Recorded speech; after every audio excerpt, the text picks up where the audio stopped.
Hey, greetings everyone. It's Naomi Wolf of Outspoken and Daily Clout. And as promised, I'm here with picking up with the 1560 Geneva Bible, the Founders Bible, the Puritans Bible, Jefferson's Bible. You can see that I have my wood pile behind me. I thought we'd lose power, but we haven't. And I have my dog who just had a bath on my lap, just out of the frame. Loki finds baths quite emotionally overwhelming. So he's depleted uh, and collapsed on my lap, where he likes to be during my podcasts. I've also heard the many emails from people who would like me to keep my hair out of my face. So this is a second recent podcast in which I've taken that on board. And having said that, I also just want to take a moment, not getting political, but I don't see this as political.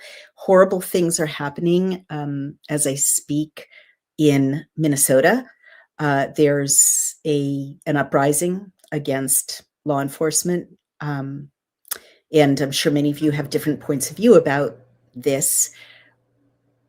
And I grieve for any loss of life, of course. However, I just want to take a moment to thank our law enforcement and our police and our firefighters and the first responders, our soldiers and sailors. You know, I've really been thinking about this as the wife of a veteran. You know, my husband has, I think it's okay that I'm saying this, but, you know, he's been blown up multiple times. He has, scars on his body from injuries. He's raced into danger more times than he can probably ever. Well, he's not allowed to describe everything to me, but, you know, I don't even know the numbers of times his life has been on the line. And I'm just thinking about the rule of law tonight. And it's very appropriate because the Torah is the law. We're reading the law. It wasn't considered a sacred book when it was written. It was referred to as the law. Even Yeshua, centuries later, refers to the Torah as the law. So, and this is God's law, and God is really clear that it's his law. And so just think about the rule of law. And I had this argument with a loved one earlier tonight who's very, liberal. I think of myself as very liberal, but we're different kinds of liberal right now. And she's very, very, very upset about the second fatality of a protester in Minneapolis at the hands of ICE. And I basically tried to say to her, Mom, I think it's okay that she usually lets me use her as an example of, a thoughtful liberal that I'm having debates with. But I asked her to think about the rule of law. ICE, whether you like the laws that they're enforcing or not, right now, the laws they're enforcing are United States federal law about immigration. They are. And if you don't like the laws, we live in a democracy in which you can elect other members of Congress in the midterms or elect another president, when this term is over, or even repeal, run a campaign to repeal those laws and change those laws as we do with BillCam and change the laws. But right now, that's the law of the land. And the people who are here, whom ICE is targeting, arresting, detaining, are here against United States law. And so I get the appeal as a former lefty of, suiting up and going out to the most exciting thing to have happened to the left, since the Black Lives Matter protests, which is these dramatic protests that could turn violent, that are becoming increasingly violent against ICE arrests. But I really want you all, and I want my loved one with whom I had this argument, to really think about the rule of law. Governor Tim Walz insanely compared what's going on in Minneapolis to and St. Paul to Anne Frank's travails and death at the hands of the actual Nazis. And, that's such a horrific, shocking, awful, wrong, ahistorical thing.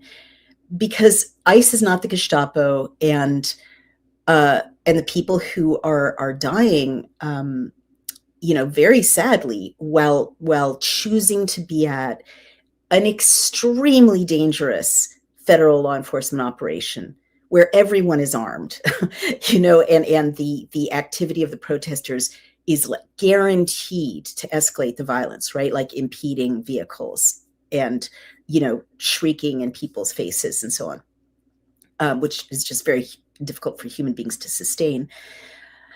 Or even going armed. And, God bless him, may he rest in peace. But the most recent citizen who passed away was armed, with a weapon that had a magazine loaded into it.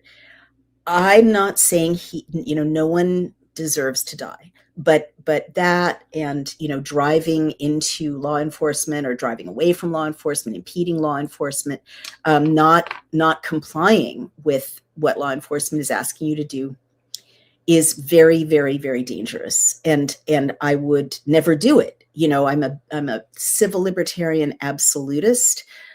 When I protested outside, most recently when I was arrested during the protests of Occupy Wall Street, I was protesting outside an event that had Governor Cuomo inside. And the minute the police officers, and this is on video, you can see it, told me I was under arrest, I complied. I put my hands behind my back as they handcuffed me, and I complied, and I went where they told me to go, and I did what they told me to do, because resisting arrest is also a crime. So it's very dangerous what these protesters are doing. And again, I believe in protest. I believe in peaceful protest. I believe in the First Amendment. But leaving that aside, right? The assumption, the Washington Post wrote a hectoring op-ed today, sort of scolding the ICE officers and the policy that ICE was pursuing that led to this fatality. And I just, again, as the wife of a soldier, I just want people to think about what these men and women face every day. What our soldiers face, what our firefighters face. Why do we, I've really been thinking about this. Why do we treat their bodies so disposably? Why do we treat their trauma, their fear, as being so much less important than that of, the victims? I'm stopping myself from putting that in quotation marks, because obviously people who are, dead due to these conflicts are victims, of course. But somehow the culture empathizes with the grief and the terror of, the people caught up in this violence, and their families. But there's never any coverage of the grief and terror of ICE officers facing this kind of assault and frightening environment in which to do their jobs, and never any coverage of the grief and terror of their loved ones who are waiting at home, not knowing if dad's going to come home or mom's going to come home tonight. And the same is true, I don't know why, for soldiers and cops and firefighters, as if, firefighters are kind of lauded, but soldiers and cops, they're like disposable. They're treated disposably. Their bodies are disposable. Why is that? I've really been thinking about it. I think it's a class thing. Like, they mostly come from the working middle classes, and the elites just can't, love them somehow. They're not in the category of people you're supposed to love. Like immigrants, you have to love. Illegal immigrants, you have to love. People of color, you have to love. People with, non-mainstream sexualities, you have to love. But no one says, oh, include those, often young men and women from the working middle classes in your love, in your compassion. And the other thing I want to say is, everyone's got opinions about what that ICE officer should have done, what those ICE officers should have done. Why don't they, shoot them in the legs? Why don't they, they should have known that the gun was holstered, and so on. And I'm now speaking as someone who has spent time as a journalist in conflict areas. You cannot Imagine in the United States of America, if you are not a soldier or a journalist who has gone to war, what war feels like. You cannot project the kind of reasoning that you can do sitting with your Washington Post, in front of your fire at home, deciding that, that ICE officer should have known that that person was no threat, the gun was holstered and so on. Literally, people who have never been to war or never been in combat zones, as I have and as Brian has, obviously he much more than I, or much more actively than I just went as an observer, you have no idea how terrifying it is. You have no idea how terrifying it is. And also, your mind doesn't work the same way in combat that it does in peace. Adrenaline takes over, the amygdala, which is the flight or fight response, takes over. You're not, sitting there with your prefrontal cortex active going, maybe I should, No, you do not know if you're going to die, if, that weapon is going to mow down a dozen innocent bystanders. And you're trained to shoot to kill. Brian explained this to me, and it's something to think about.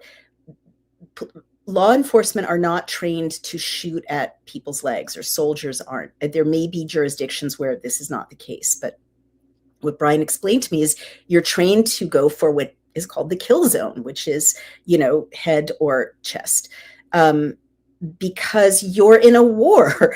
And if there's a threat coming at you, right, which you have a split second to assess, the chances of making a mistake are so escalated by the conditions that Governor Walz and irresponsible, evil people, including, our most senior leaders on the left, are encouraging. Put your bodies on the line. I'm seeing that phrase from liberal leaders, like members of Congress. Put your bodies on the line.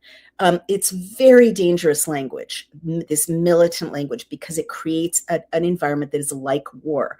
It is turning technically into an insurrection, but from the point of view of the ICE officers, they're in a war zone, and the people are going to get hurt and die in a war zone. And I'm just so tired of, armchair quarterbacks saying, oh, they should have known not to shoot him. They should have known that, Renee Good was not going to run over the ICE agent. They cannot know. In a war zone, you cannot know.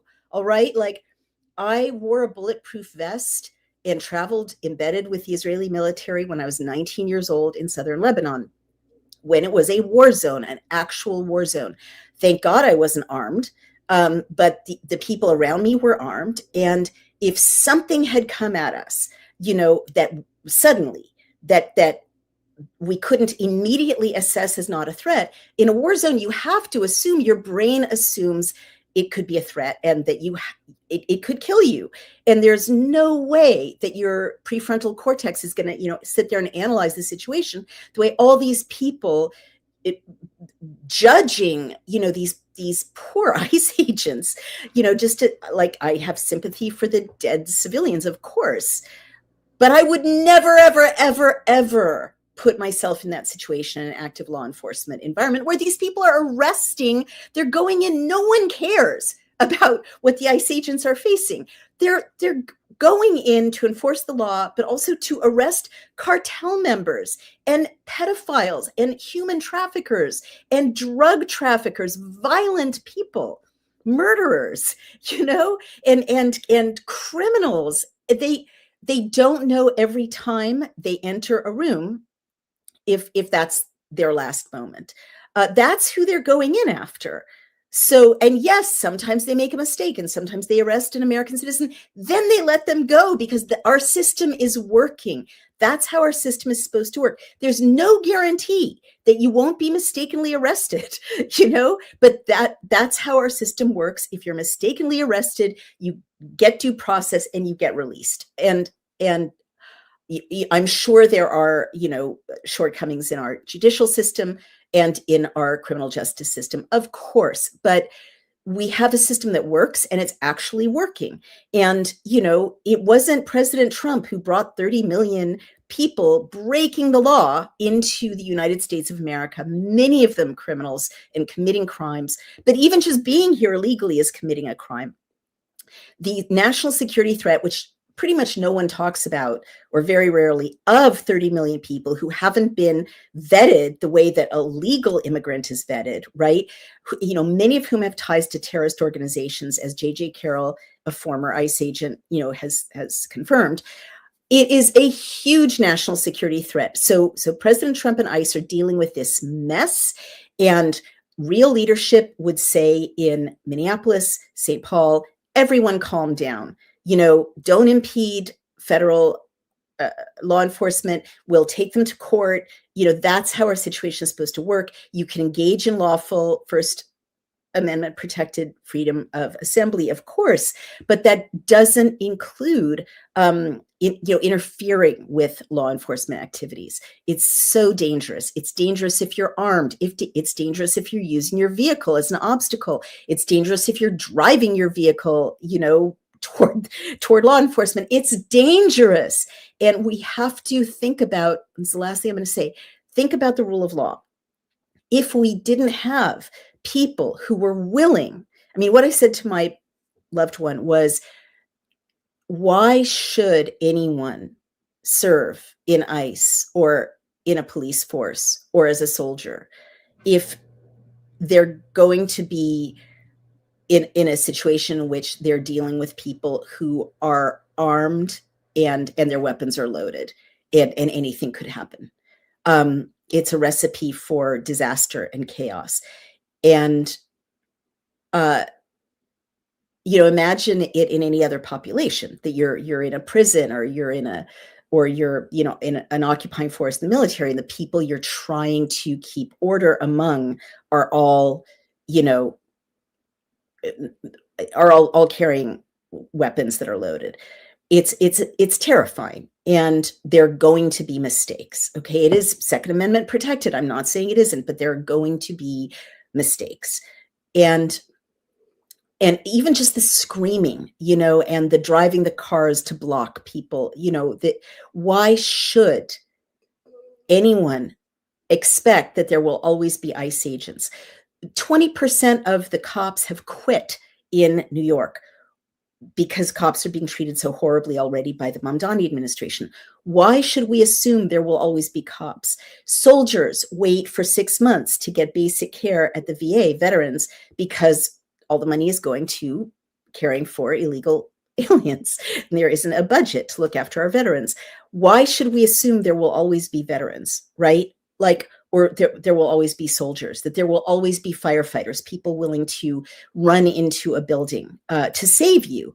And when you're in trouble, those are the people you always call. You always call those people. You count on them to save you, but you also want to make their lives impossible when they try to enforce the law and create a dangerous, threatening situation in which they're working.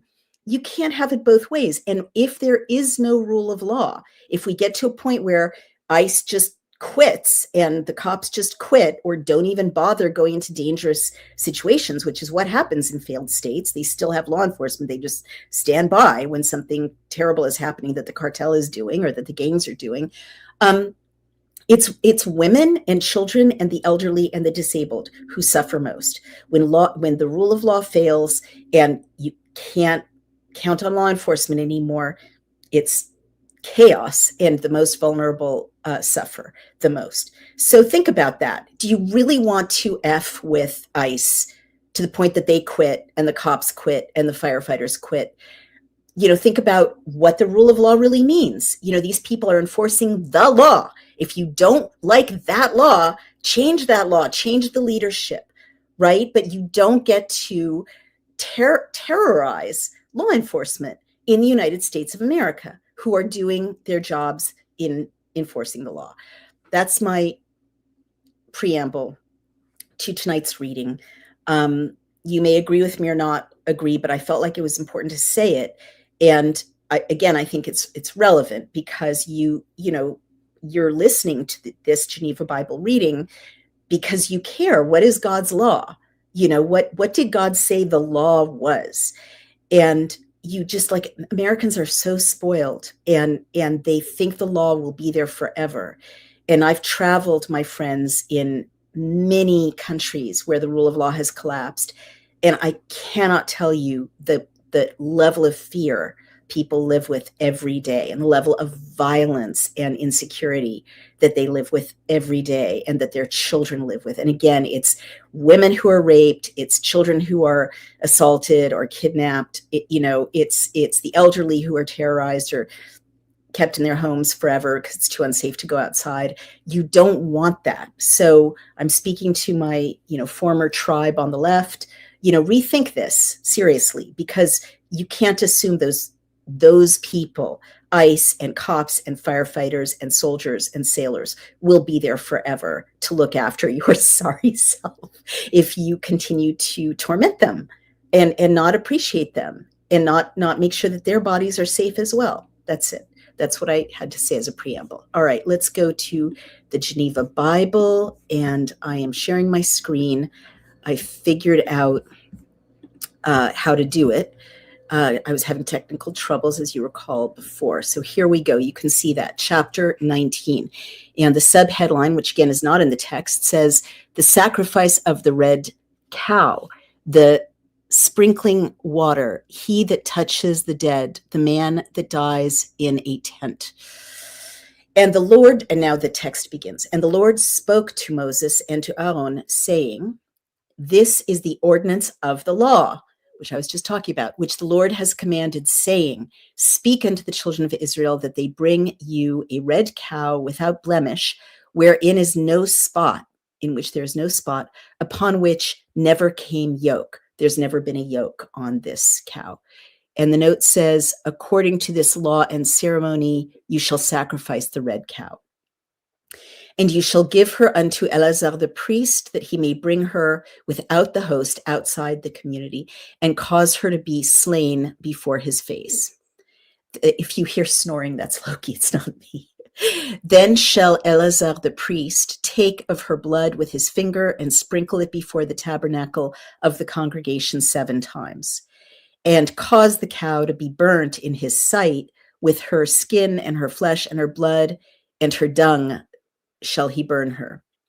Then shall the priest take cedar wood and hyssop and scarlet lace, and cast them in the midst of the fire where the cow burns. Then shall the priest wash his clothes, and he shall wash his flesh in water, and then come into the host, the community, the camp, and the priest shall be unclean until the evening. Also he that burns her shall wash his clothes in water, and wash his flesh in water, and be unclean until evening. And a man that is clean shall take up the ashes of the cow and put them without the host, outside the community, in a clean place. And it shall be kept for the congregation of the children of Israel for a sprinkling water. It is a sin offering. Therefore, he that gathers the ashes of the cow shall wash his clothes and remain unclean until evening. And it shall be unto the children of Israel and unto the stranger that dwells among them a statute, a law forever. He that touches the dead body of any man shall be unclean even 7 days. He shall purify himself therewith the 3rd day, and the 7th day he shall be clean. But if he purify not himself the 3rd day, then the 7th day he shall not be clean. Whosoever touches the corpse of any man that is dead and purges not himself," meaning, purges, you understand what it means, "defiles the tabernacle of the Lord, and that person shall be cut off from Israel, because the sprinkling water was not sprinkle upon him. He shall be unclean, and his uncleanness shall remain still upon him. This is the law. When a man dies in a tent, all that come into the tent and all that is in the tent shall be unclean 7 days. And all the vessels that shall be open, which have no covering fastened upon them, shall be unclean. Also, whosoever touches one that is slain with a sword in the field, or a dead person, or a bone of a dead man, or a grave, shall be unclean 7 days. Therefore, for an unclean person, they shall take of the burnt ashes of the sin offering, and pure water shall be put thereto in a vessel.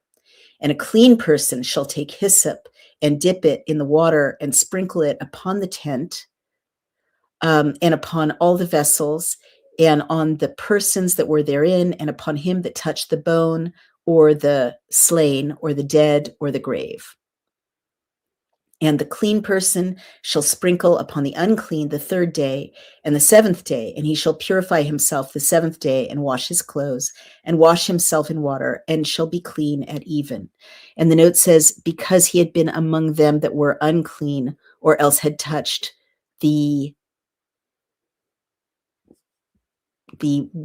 water, as verse 21. And the clean person shall sprinkle upon the unclean the 3rd day and the 7th day, and he shall purify himself the 7th day, and wash his clothes, and wash himself in water, and shall be clean at evening.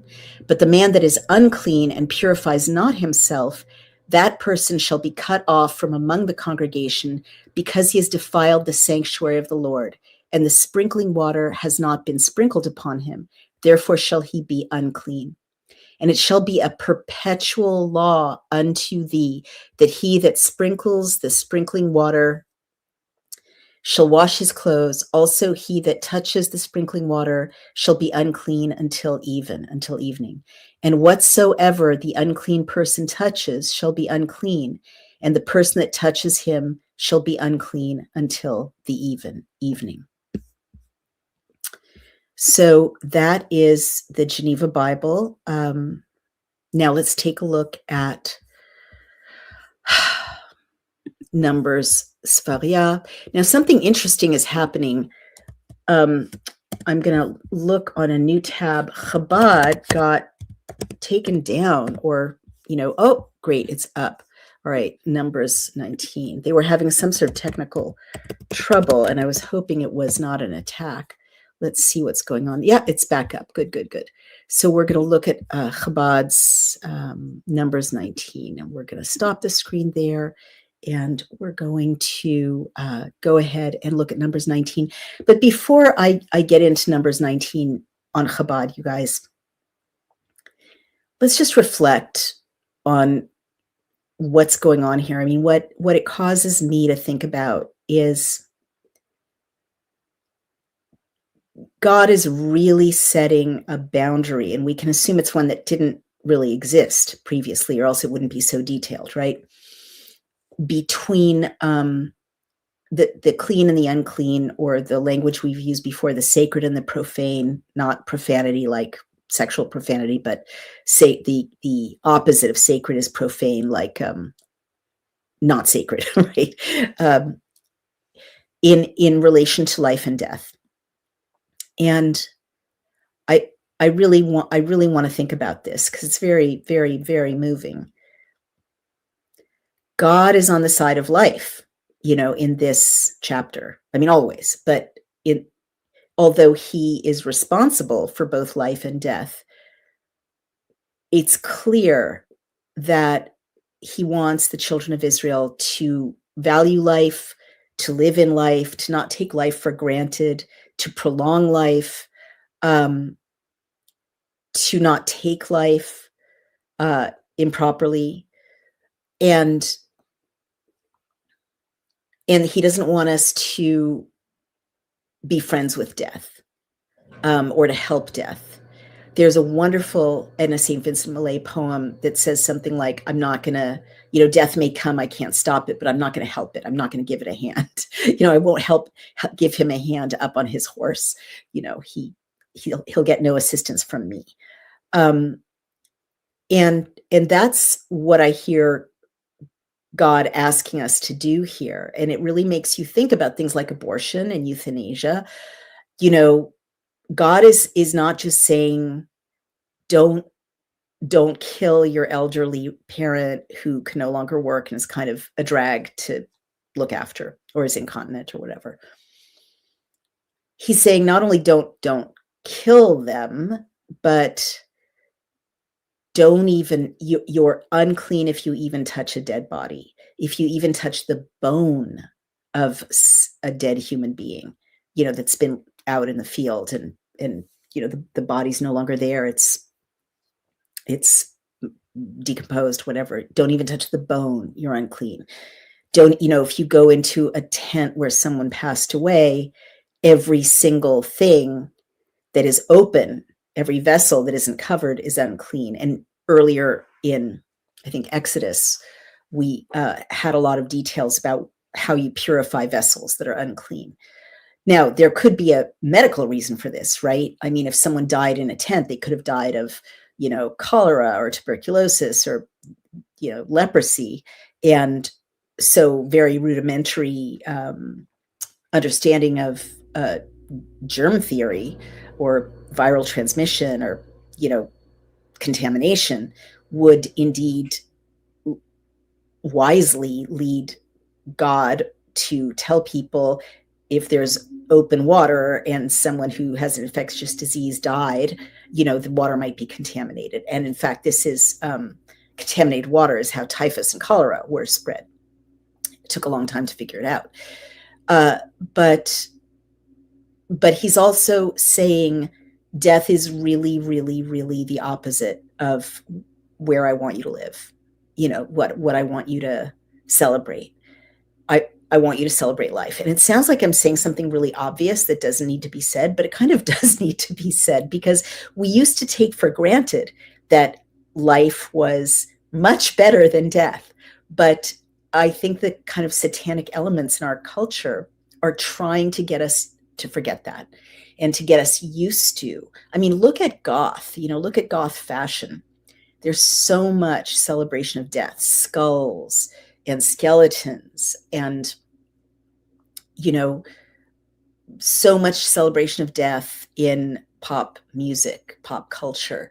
And then you get actual kind of not celebration, but banalization of death with like the MAID program in Canada, where they're just, giving medically assisted suicide medically assisted suicide to younger and younger people, healthier and healthier people. And it turns out, surprise, surprise, it's so they can traffic the organs. Obviously, that's so foreseeable. But my point is, God is asking us never to go down that road, to not go near anyone who would deal death, not go near death, right? You're unclean. Like, obviously someone has to bury the body, but they're unclean for 7 days and they have to ritually purify themselves. And God has said this before. There have been prohibitions against, what you're supposed to do, or prohibitions against coming back into the community before you've cleansed yourself and purified yourself if you've touched a dead body.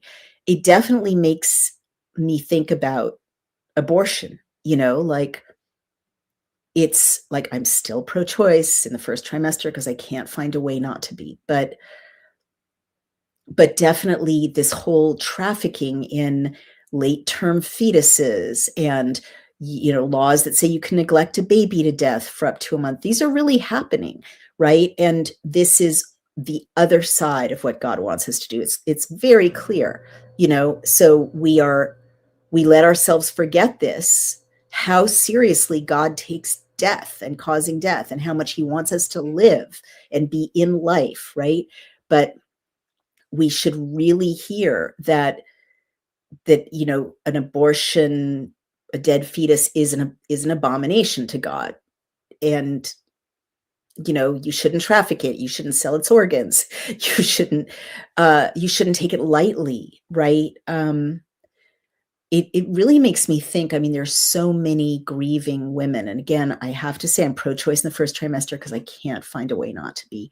Long conversation, right? I believe strongly in contraception and, avoiding abortion at all costs, avoiding unplanned pregnancies at all costs, much longer conversation. But I really am thinking about this need to cleanse oneself that comes straight from God's mouth, right? And I think maybe the trivialization of abortion has, and the fact that women who've undergone that procedure or that,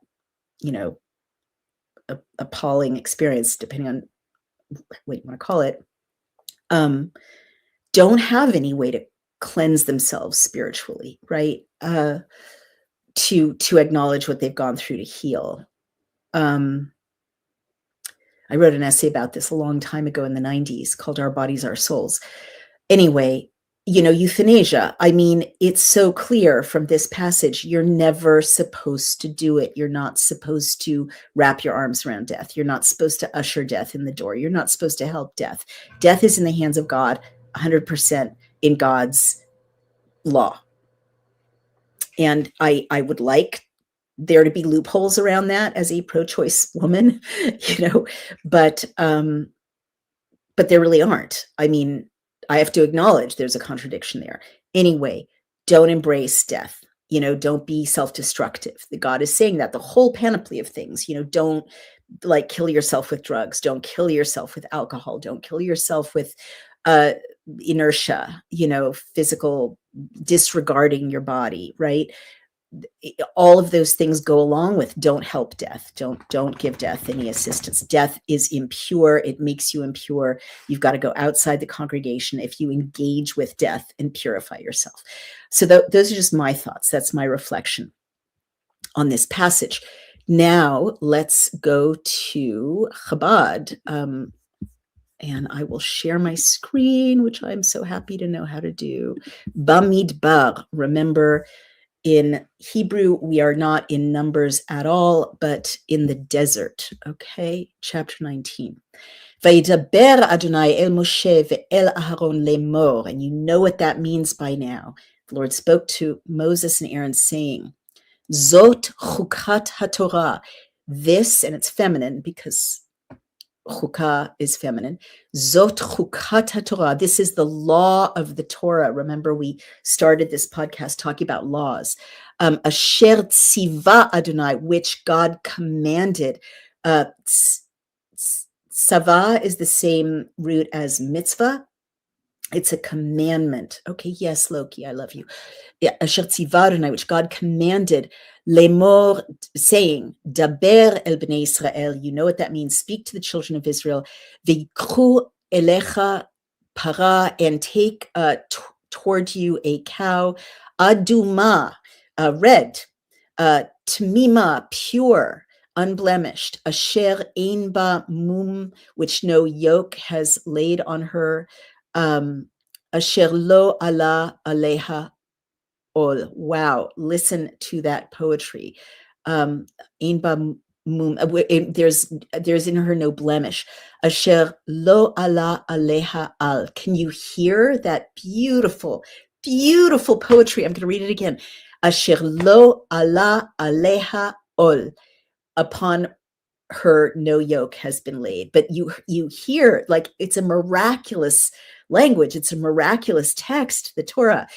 I could not have ever put together a phrase of so much poetry, the repetition of the L sound, the A sound, to say this direct thing, upon which no yoke was laid. Asher lo ala aleha ol. Amazing.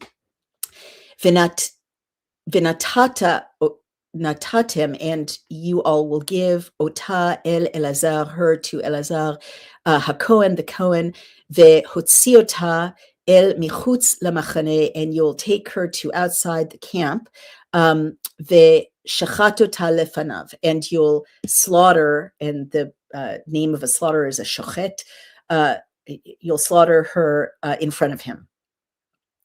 V'lakach Elazar hakohen, and Elazar the Cohen will take midama, from her blood. Dam is blood. Be'etzba'o, on his finger. Ve'hiza el nochach pnei ohel moed, and he'll sprinkle it toward the front of the tent of meeting. Midama, from her blood. Sheva pe'amim, 7 times. V'saraf et hapara, and will burn the cow. Le'enav, literally to his eyes. They translated in his presence. Et orav, et bisarav, et dama, her skin and her meat and her blood. Al prosha yisrof, on with its dung, literally on its dung, you'll burn it.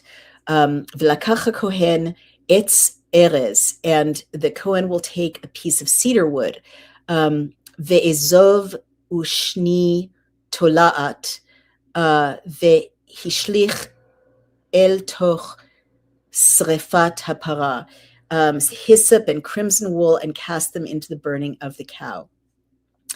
Vechibes bigadav hakohen, and the Kohen will wash his garments. Verachatz besaro, and he'll bathe his flesh. Now, the word basar means flesh, it means meat. It's the same word you heard a paragraph before talking about the meat of the cow that is slaughtered. So it's a commonality you're hearing between humans and animals. Rachatz besaro, he'll rinse his flesh, his meat, literally. B'mayim ve'achar yavo el hamachane, in water, and after he'll come toward the camp. Ve'tameh hakohen ad ha'erev, and the Kohen shall be tameh, you know that word, unclean, to evening. Veha soref ota yechabes bigadav, and the one who burns it will wash his clothing, literally launder his clothing, b'mayim, in water. V'chachatz besaro b'mayim, and he'll wash his meat, his flesh, in water. V'tameh ad ha'arev, and he's unclean until evening. And I'm going to skip a few more paragraphs about the cow's ashes and go to the treatment of bodies of human beings. Hanogea bemet, he who touches, the toucher, literally. Bemet, in a dead person. Lechol nefesh, ve'tameh shiv'at yamim. Bemet lechol nefesh, the corpse of a human soul. And he is unclean for 7 days. And then on the third and seventh day, he cleanses himself. And let's go to line 13. Kol hanogea bemet, everyone who touches bemet benefesh ha'adam, in the soul of a human, asher yamut, which dies, velo yitchata, and he does not cleanse himself, et mishkan Adonai, he has defiled the Mishkan, the presence, the seating place of the Lord. Time v'nichreta, and that soul shall be cut off from Israel. Hanefesh hahu, that spirit, mi-Israel, from Israel. And you hear the repetition of spirit, spirit, soul, nefesh, nefesh, mi-Israel, ki me nida, because the sprinkling water, lo zorak alav, was not thrown on him. Tameyeh, he'll be unclean, impure, od tum'ato bo, and his uncleanliness remains upon him. Line 14, Zot HaTorah, this is the law. And you hear that word Torah, which means the law. Zot HaTorah, Adam ki yamut ba'ohel, a man who dies in a tent, Kol haba el ha'ohel, everyone who comes to the tent, V'chol asher ba'ohel yitma, and everything in the tent is unclean, Shivat Yamim, 7 days. And I'm going to skip ahead to line 16. V'chol asher yiga, and everyone who will touch al pnei hasadeh, on the face of the field, a beautiful phrase. Bechalal cherev, one slain by the sword. O bemet, or a corpse, that word mavet, met, means death. O be'etzem, or a bone, adam, of a human being. O be'kaver, or grave, yitma shiv'at yamim, he'll be unclean for 7 days. And it talks about how to ritually clean yourself. And then line 20, very serious, ve'isha sher yitma, and a person who, and remember this is reflexive, right? Impures himself is literally what yitma means, defiles himself.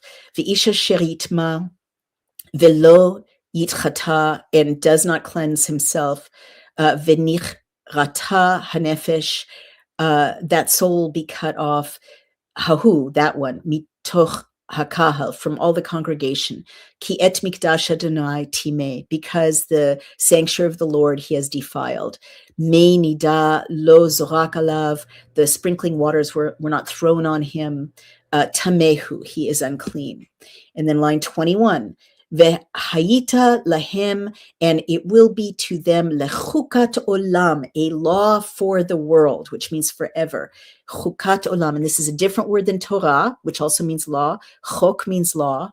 Lechukat olam u mazeh me hanida, and one who sprinkles the sprinkling waters, vechabes gadav, and shall wash his clothes, vehanogea b'mei hanida, and he who touches the sprinkling waters, yitma ad ha'arev, will be unclean till evening.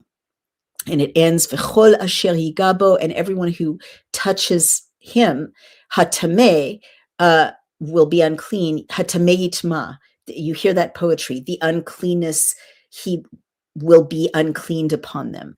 V'hanefesh ha-nogaat, and the person, or literally the soul, who touches titma ad ha'arev, will be unclean until evening. So there you have the Hebrew, and I hope you hear the poetry. As always, I hope you hear the poetry. If you wonder what's going on, Loki has positioned himself behind my back against the chair and is scratching quite a bit. I'll have to make sure he doesn't have anything causing his itching, but that is the activity behind me, in case you're wondering. So this is really extraordinary. I think it's even clearer in the Hebrew that how unclean the uncleanness is, right? Of touching the bone or the grave or the dead body. It really makes you think. And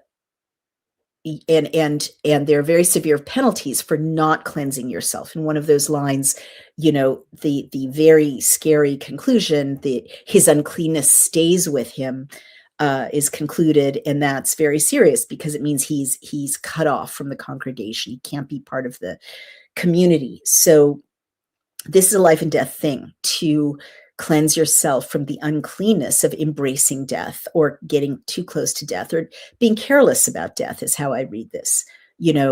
Death is not supposed to be brought into the gates of life, is how I read this. I could be overreading. It could just be a germ thing. It could just be random ritual. But I think it matters because I think we can construe from this that it was still a time when we know it, when babies were sacrificed to Baal, their bodies were just thrown to the fires. And, I don't know what burial practices were in the tribes that were around the children of Israel. Obviously, the Egyptians have very complex burial practices, but God doesn't want those, right? God doesn't want people to be mummified. God doesn't want people to be their bodies, their dead bodies, to be fetishized the way they were in Egypt. That's really interesting, right? And in fact, in Judaism, and we're going to get more of this, but to this day, we don't buy fancy caskets. At least observant Jews don't, or people who take these directives seriously. We don't burn the corpse. You're not supposed to cremate the body because you're supposed to give the body back to God on Judgment Day when the bodies rise up. That's literally the belief. You're not even supposed to, I kind of violated the law because my ears are pierced, but you're not supposed to pierce your ears. You're not supposed to get tattoos because you're supposed to give your body back. We've talked about this earlier, I think, to God in the condition that you received it. And we have very simple burial practices, a plain pine box, nothing fancy. We certainly don't have open caskets. We've talked about that. We don't turn the body into an object of, I don't want to be disrespectful in saying we don't fetishize the body, but that's kind of what I'm trying to say. No disrespect to other people's practices. But I think you can also assume that, this was still a world in which dead soldiers were left on the battlefield and their fellow soldiers weren't allowed to come collect them to give them a decent burial, right? In fact, that is the subject of some Greek drama, notably Antigone, later. But it was a world in which life and death were not separated as clearly as God is separating them here. And even into the Roman period, as I've mentioned before, the Romans still exposed babies that they didn't want to death. They just left them out on the hillside till they died. I mean, that still happened. This is many centuries later. So God is creating a boundary. This is a very profound passage, actually. I didn't fully appreciate how profound. We take these things for granted, that life and death are separate and that you're not supposed to embrace death, but that had to be taught to us, and we could lose it, I think, is the message of this chapter. And we will lose it if we're not careful. We are losing it, those of us who are not careful, who let death in. Now we're going to go to the RSV, which I don't like that much. I'm going to share my screen. I'm so proud of myself for figuring out this screen sharing. Let's share the screen and look at the RSV and see if there's anything that comes up that we can see as a difference in the translation. A heifer without defect. Well, that's really interesting. In popular culture, this character, the red heifer, which comes into being now, there may have been a mention of a red heifer earlier in Exodus. I don't recall. Take a look. But this is a detailed description of the red heifer without defect. That the third temple is supposed to be heralded by the sacrifice of a red heifer, a perfect, without blemish red heifer. But it's not a heifer. In the Hebrew, it's a cow. Which I think is interesting. I don't know why they mistranslated it as heifer. There's nothing. A heifer is a calf, kind of a teenage calf, as I understand. But it's a cow. It's just a cow, and it's a cow in the 1560 Geneva Bible too. That's interesting. Slaughtered before him, and the heifer shall be burned in his sight. Her flesh, her blood, her dung shall be burned, and scarlet stuff, and cast them into the midst of the burning of the heifer. Then he'll wash his clothes and bathe his body in water, and he'll be unclean till evening. He who burns the heifer shall wash his clothes in water and bathe his body in water, and shall be unclean till evening. Well, it doesn't say body. Remember, it says flesh or meat. I think that's interesting. And a man who's clean shall gather up the ashes of the heifer and deposit them outside the camp in a clean place. And they shall be kept for the congregation of the people of Israel for the water, for impurity, for the removal of sin. So this is very interesting. It's not sin. Sin is a different word. It's chet, is sin. This is not, I don't think this is sin. Let's take a look at line 9 in the Hebrew. What is it? A ritually clean person, this is Chabad, shall gather the cow's ashes and place them outside the camp in a clean place, and it shall be a keepsake for the congregation of the children of Israel for sprinkling water used for cleansing. So that is a completely different sentence than the Revised Standard Version, which is, and a man who is clean shall gather up the ashes of the heifer and deposit them outside the camp in a clean place, and they shall be kept for the congregation of the people of Israel for the water, for impurity, for the removal of sin. It doesn't say that in the Hebrew. It says for cleanliness, for cleaning. And it doesn't mention sin at all. That's weird. And then let's see line 10. And he who gathers the ashes of the heifer shall wash his clothes and be unclean until evening. And this shall be to the people of Israel and the stranger who sojourns among them a perpetual statute. Let's see line 10, because I don't remember that the same way. Okay, this is interesting.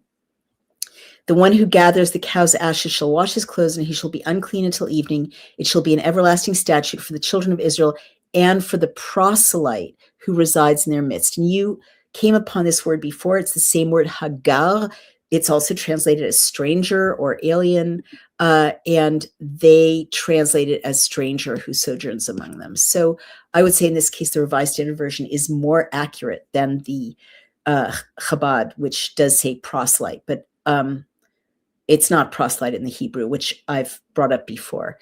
And then the rules about uncleanness till evening. Whoever in the open field touches one who is slain with a sword or a dead body or the bone of a man or a grave shall be unclean 7 days. That's all accurate. And the clean person shall sprinkle upon the unclean on the 3rd day and on the 7th day. That's fine. And then the last line is, but the man who is unclean and does not cleanse himself, that person shall be cut off from the midst of the assembly, since he has defiled the sanctuary of the Lord, because the water for impurity has not been thrown upon him. He is unclean. And it shall be a perpetual statute for them. He who sprinkles the water for impurity shall wash his clothes, and he who touches the water for impurity shall be unclean until evening. And whatever the unclean person touches shall be unclean, and anyone who touches it shall be unclean until evening. So let me see if 21 is water for impurity in the Hebrew. I think it's a little different. Let's see. This shall be for them as a perpetual statute, is the Hebrew. And the one who sprinkles the sprinkling waters shall wash his clothes. And the one who touches the sprinkling waters shall be unclean until evening. Isn't that interesting? In the Hebrew, me hanida. In the Hebrew, it isn't about, the water isn't for impurity. It's called, in this line, it's called the sprinkling waters, me hanida. Let me just look up nida in Hebrew. In Hebrew, it's interesting. Nida, I thought so, refers to a menstruating woman, the state of menstrual impurity, or the laws governing marital separation and purification during menstruation. And that's what nida has come to mean. But in Strong's Hebrew, which is a wonderful source, 19th century concordance, the word nida is mehanida. It's come to have a lot of meanings around menstruation, but it's separation originally, or I think we can say that is the most narrow meaning. From nadad, properly, rejection, by implication, impurity, and removed, put apart, set apart, nida. All right, mehanida. So I don't know why Chabad translates it as sprinkling waters, mehanida, but I think the most accurate translation would be, waters of separation, or waters of the distinction of purity and impurity. But having said that, the Revised Standard Version just says the waters for impurity, and I don't think that, I think that adds a layer of interpretation that isn't there. It's really waters that separate purity from impurity. So that's it. We are out of time. We've come to the end of our hour together. Think about that. I hope you think about that. It's really interesting. I had a dream last night, a lot of very disturbing dreams. We're kind of snowed in, and it's been an arduous few days with the weather. And I had a dream that I've been trying to keep kind of kosher, kosher-ish. I'm trying. I'm doing my best. And I do find that it does make me feel closer to God. It does, because I don't think it's in the ham sandwich that my separation from God inheres. But as we've seen over and over and over, God really wants us to want to do what he wants, right? Even if it doesn't make sense to us.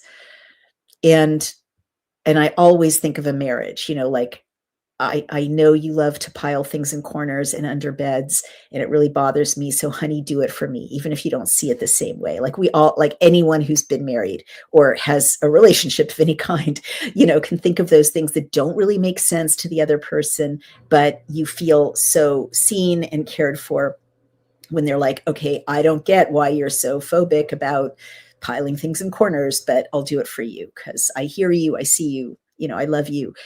This story so far, that is the number one theme. God just wants us to, be in a relationship with him that's mutual, where we get we get to ask for what we want and he gets to ask for what he wants too, because it's a real authentic love relationship. So that is totally not, as I say over and over, not how I was taught to think about God and the relationship with God. But I think it's beautiful and meaningful.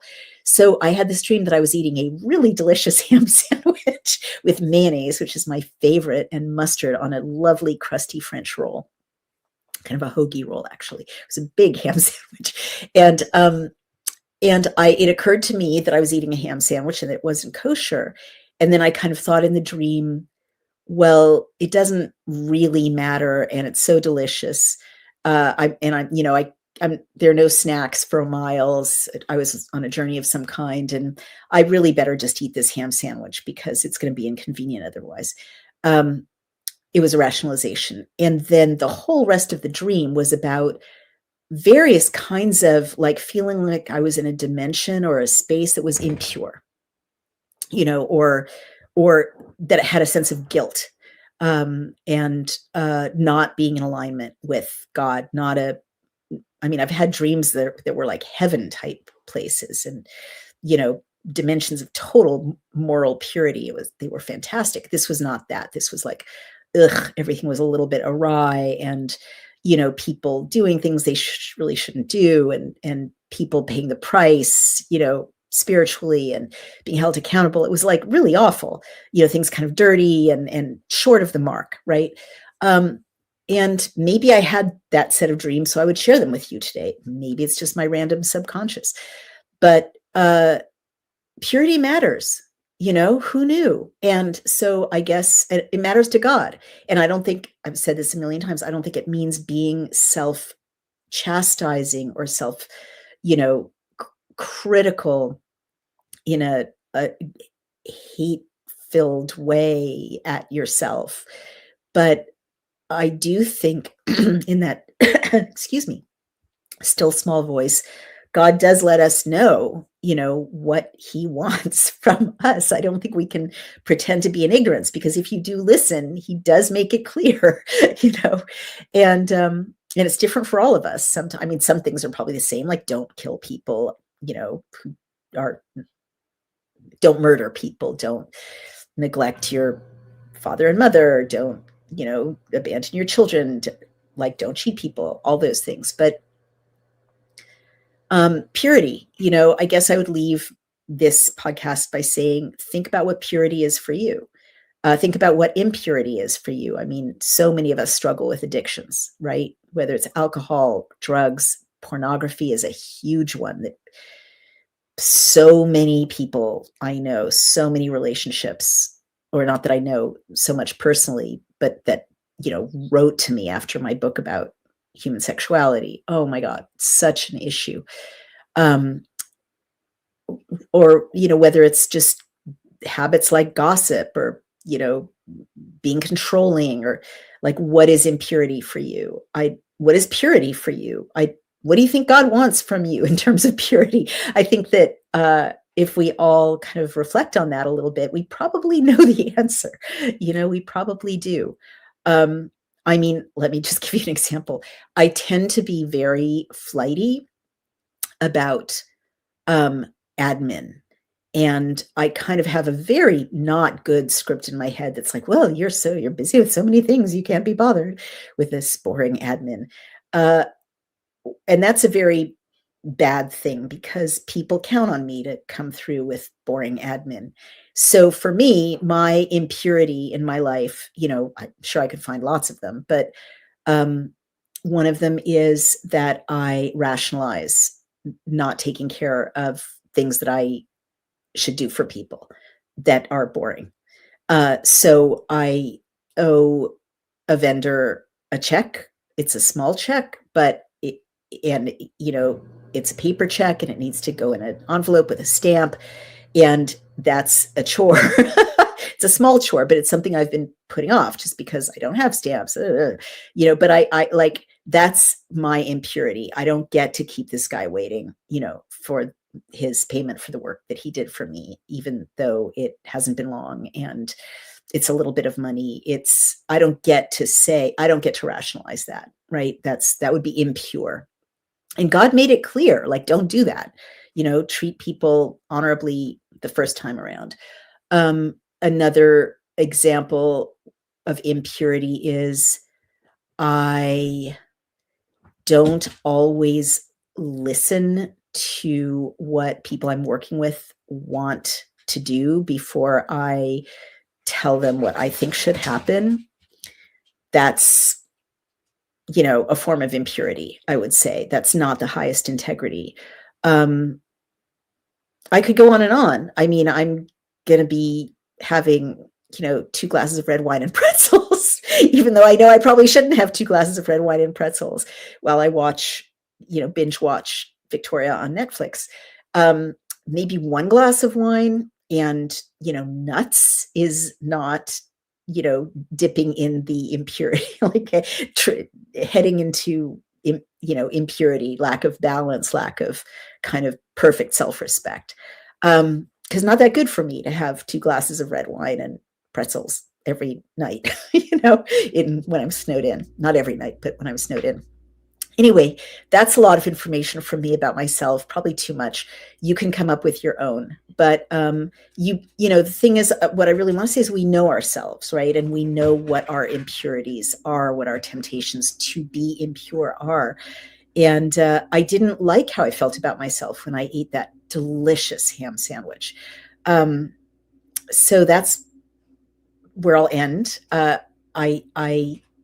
like the more I know about, what God said he wants, the more I like being aligned with him, even though short term it's like, ugh, what does Sabbath mean? Whatever, I've got to rationalize checking Pinterest, right? I like how it feels to do what he says he wants, at least in this text. Not everything, because I'm not there yet, but a lot more than I used to. All right, you guys. I'd love to know in the comments what your thought. There's so many comments. Well, if you guys don't mind, I'm gonna go over a little bit and see if there are any comments that I really need to share. Oh, so many comments. Netta Slabi writes in from Japan, and you need to rethink your betrayal of the democracy. I guess that's in relation to what I was saying. Lots of trolling from my first comments about ICE. Didn't you write the end of America? Or criticism. I don't mean to suggest everyone who criticizes me is a troll. Didn't you write the end of America about the evils of authoritarian government? What the fuck happened to you? Yes, I did. And that is why I'm so consistent in saying we have to observe the rule of law. Part of living in a democracy is not engaging in insurrection. I mean, I'm sorry, like I have lots of friends who thought January 6th was okay. I didn't think it was okay. It's not okay. There may have been a lot of provocateurs and, plants and weirdnesses. I certainly think it was facilitated by, Democrats, but people shouldn't create mayhem in the people's house where the business of the people is done, and the mobs shouldn't storm our civic institutions. And I was very, very, very consistent about that. This is an insurrection, and you have responsibilities as citizens as well as having responsibilities as law enforcement and as leaders, and you have to obey the rule of law if you're a citizen. And the people that ICE is arresting are not obeying the rule of law, and they're not citizens. The end of America is about democracy. You need citizens to have a democracy, right? You can't have a democracy if 1 person in 5 is not a citizen. It just doesn't work. You can't have an informed electorate. And you need borders to have a democracy. And you also need citizens who go about changing the situation lawfully. And if they don't like what ICE is doing, they can pass laws to change it. They can change the leadership. But what ICE is doing right now is enforcing the law. And if they overstepped, there will be an investigation. And if they did something wrong, there are penalties for that, and sometimes criminal penalties. So we don't know yet. There hasn't been an investigation yet. But I think that tyranny can come from both sides. It can come from the grassroots or from provocateurs in the grassroots in this very militant situation I see in Minneapolis. And it can come from ICE or from, the president or from Kristi Noem. We have to check tyranny always. But that's my answer to you. I am the same person who wrote The End of America. So I hope that answers your question. Let's see. Lots of people are disappointed in what I had to say about ICE. I'm sorry about that. Ruby, Mariella, Alicia, Martinez, if you want to say more, I can address it. Let's see. Lots of people just tuned in. And you realize when Trump loses. Okay. Hello, Naomi. You do realize when Trump loses in midterms, Fauci will never stand trial. The COVID scam will never be mentioned again. We do what we can. And I certainly want Fauci to stand trial, but Trump's in power now. President Trump's in power now, and he's not standing trial. Let's see. Lots of back and forth. Lucy Liu says Jesus ended the sacrificial system forever. It will never be restored.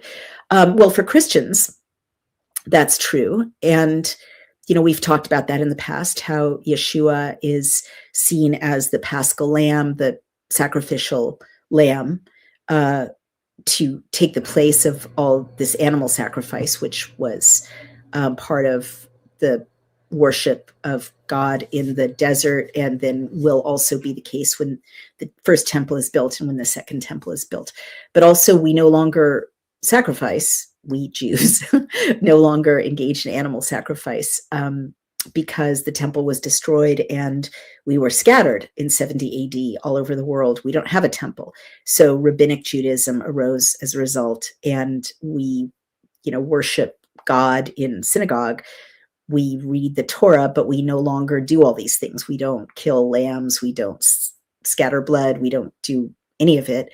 As I've said before, the only kind of vestige or memorial we still have is on Passover, when there's a bone of a lamb on the Passover Seder plate to remind us of sacrifices, and specifically the events of the 10 plagues that preceded our leaving Egypt. But that theme of sacrifice goes right on through.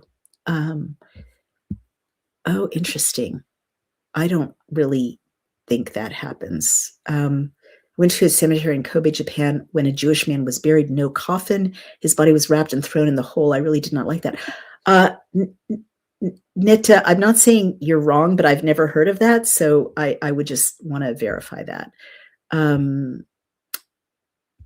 Let's see. Lots of people have opinions about bacon and crab. Oh, this is nice. Barry Atkinson. Hi, Barry. Good friend. For many years says God loves obedience. It demonstrates that we love him. Yes, but I would say, and I had this conversation with Brian actually recently. Brian was talking about faith, and I said, honey, it's so cool that in Hebrew, the word that is often translated as faith is more like trust. And actually every morning, this is very beautiful. I've talked about this. Every morning when you wake up, you are supposed to say, as an observant Jew, Baruch atah Adonai Eloheinu melech haolam, shehechzarta bi nishmati bechemla gedola emunatecha, which means, blessed are you, Lord our God, creator of the universe, who has returned my soul, in me, in great mercy, your emunah, your trust is your belief is very strong. In that kind of emunah is the word that is often translated as faith, but it's more like trust or belief. And I love that, because blind faith is something I just can't have in God. Like, oh, he says so, so you just have to not question it. That's not the same as not wanting to do what God asks. But I didn't like, when I was a kid, being told, well, blind faith means you just, take as given what the intermediary says, the representative of God, and you can't ask questions. I never liked that. And it's a very un-Jewish way to approach all of this, as I've said before. We're all about asking questions, and God lets us argue with him even. But at the end of the line, as Barry Atkinson rightly says, God loves obedience. It demonstrates that we love him. Totally. I would just slightly shade the word. I've been trying to avoid words like obedience, because it seems like a master-slave relationship. When, like, if your husband or wife does what you ask them to do, you don't think of it as, oh, my husband's obeying me, my wife is obeying me. Like, that would be a very dysfunctional relationship. You just appreciate that they're in harmony with your wishes and acknowledging your wishes, responding to your wishes. We don't really have a good word for it, which is a shame, because it's a beautiful thing. But, doing what your loved one wants, that's a phrase that means what Barry Atkinson is describing. And I think that's right. I think God loves it when we do what he asks us to do, because it shows we love him, as you so rightly say. And are you familiar with Karaite Judaism? That is a very interesting question. I have learned about it a little tiny bit when I was reading the Gospel of Matthew in Hebrew, because the scholar who translated the Gospel of Matthew is a Karaite Jew, and he explained to me what that is. And he makes the case that Jesus was a Karaite Jew. And what that means is a Jew who goes back, correct me if I'm wrong. Yes, Nehemiah Gordon. Thank you, Netta. You're exactly right. That's the person whose name I forgot. Nehemiah Gordon is the expert that I interviewed about the Gospel of Matthew. He is a Karaite Jew. And what that means is a Jew who goes back to before rabbinical Judaism. So goes right to the Torah, kind of bypassing rabbinical Judaism, which came later, of course, after the exile. So I have a lot of sympathy with that, because things get, in every religion, things can detour, and they can filter through human interpretation. And when there's authorities, things filter more and more. And you see that in Catholicism, you see it in Protestantism, you see it in Islam, certainly. You see it in rabbinical Judaism, in my view. I think there's a lot of value, obviously, in rabbinical Judaism. Obviously, I'm getting so much out of Chabad, which is rabbinical Judaism, right? The Rebbe who started Chabad is a rabbi, and he's interpreting the Torah and the commentaries in a specific way. And rabbis are deeply enmeshed in the commentary that is after, the Torah. Oh, I'm glad I got that right, Ricardo Yamuri. I'm glad I didn't embarrass myself there. But I love that idea of like, I've been a Jew my whole life and going to synagogue, and I was never really very moved by the prayer books or the prayers that rabbinical Judaism, as a conservative, meaning more free form than Orthodox, right? Doesn't mean less free form. Or even going to Reform Temple, even more.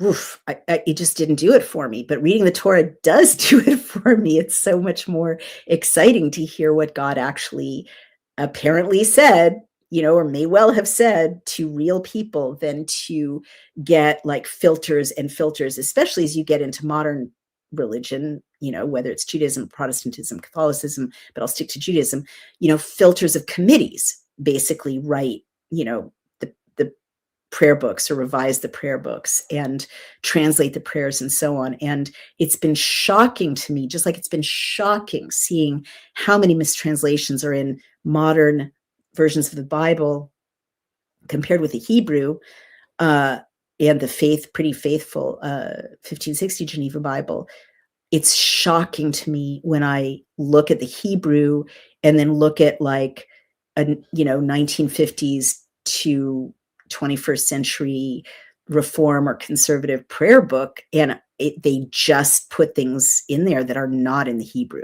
or they soften things, or they get rid of.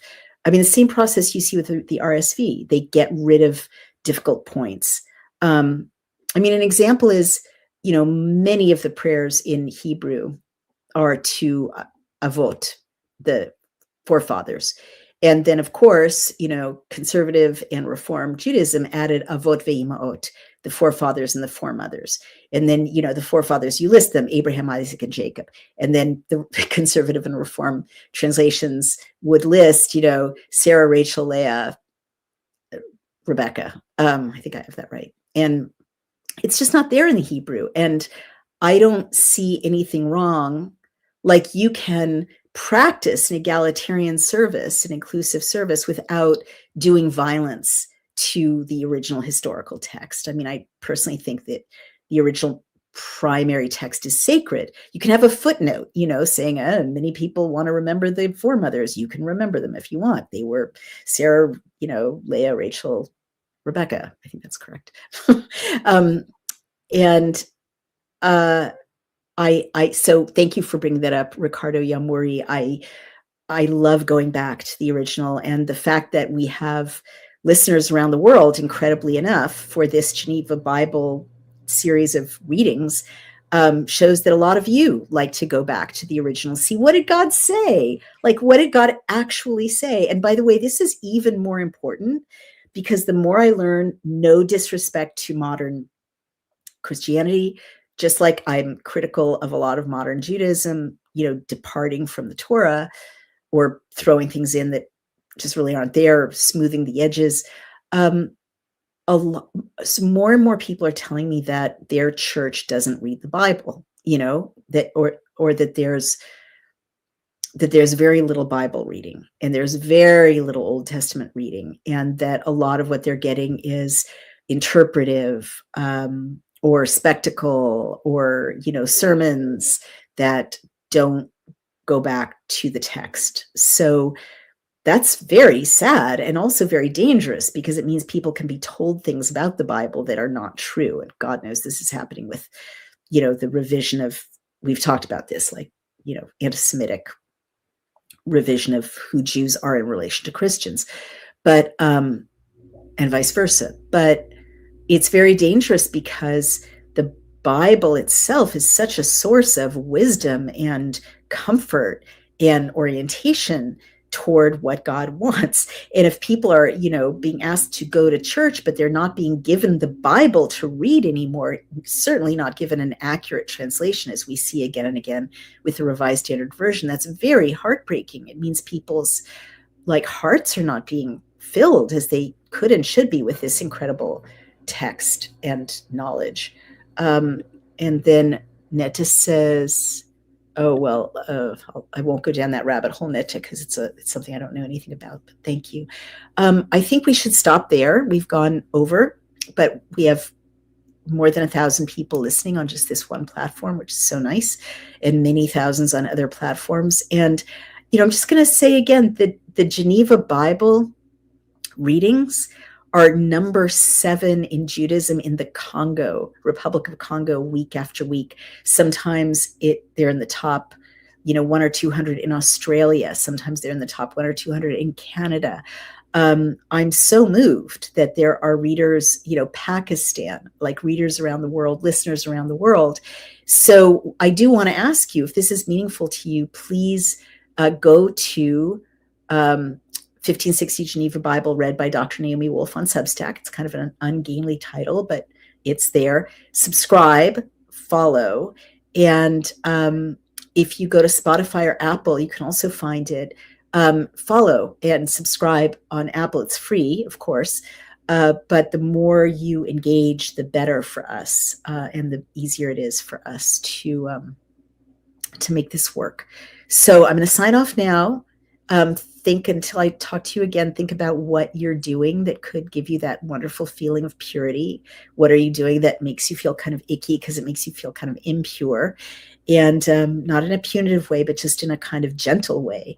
Approach that in your mind and your heart if you want to. All of this is up to you, and see what you come up with. We'll talk about that when I next see you, I hope. Take care, everyone. Bye bye.